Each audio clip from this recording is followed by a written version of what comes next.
Sa ina kong diway dahil na uya. Son manok. Tatlong piraso mga idol.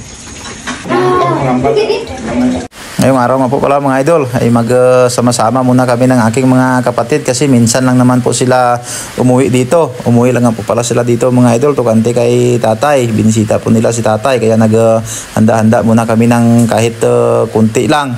Kasi na-miss naman namin yung isa't isa kasi yung mga kapatid ko mga idol ay nasa Mindanao yung iba at nasa Manila at may nasa Boracay.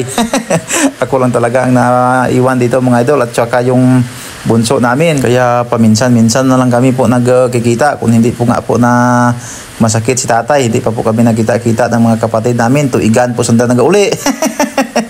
Ang palo ko na, pag uli na kabuti, suntag buhi, pag kanan tao, uli aja doon. Tignan niyo po si tatay, oh. Malakas na po si tatay mga idol. Wala na pong problema si tatay, medyo okay na po siya. Maraming salamat talaga sa pag-pray niyo kay tatay na naging okay siya. At ito nga pala yung mga idol, kapatid ko po dyan, ba, nami gidyang iris mo.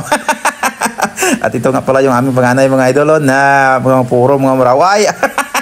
Pag kita ito nga kuwapa, kakong mga bugto, purog daw, mga pangaw. Ranudat to Judo do, kadi pa isa oh.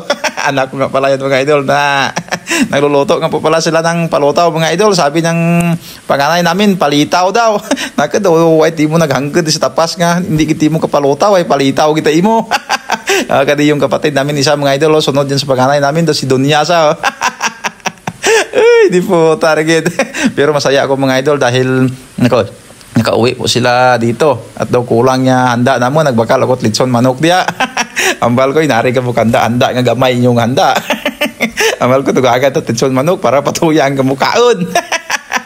Yung dalawa nga pala namin kapatid mga idol, hindi po sila nakauwi dahil sa may trabaho po sila, yung nasa Boracay at sa nasa Manila. Yung dalawang kapatid namin na lalaki, yung tatlong babae lang po na kapatid namin dito umuwi. Yung isa nga pala mga idol na sinabi ko kanina nga parang si Dunyasa ay galing po yan sa China.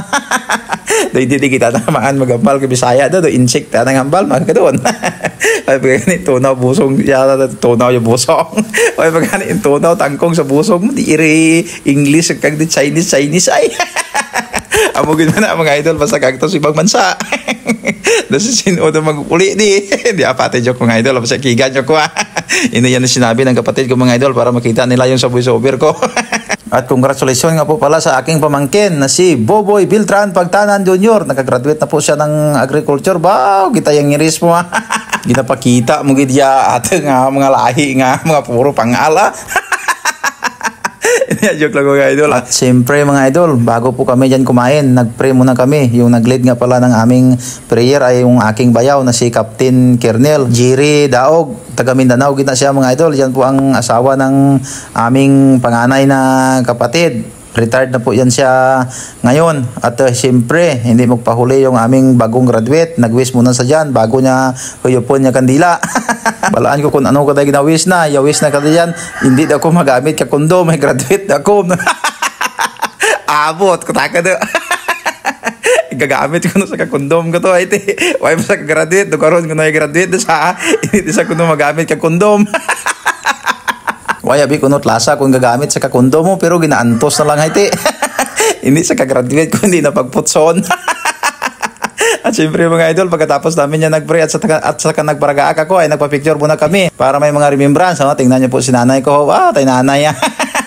Ganyan talaga ang mga magulang natin mga idol, yung mga pinanganak ng mga 1945, 1950 ba. Hindi tanda ko yun ka mga spaghetti. Mga manok. Hindi tanda ko yun. Sa tatay, tapos sa tatay kaon do. Hanggang dito na lang po mga idol yung aking video ba. Tingnan mo si Praga ako ha. Yung iba doon mga idol ay nag-iihaw pa ng aming pulutan.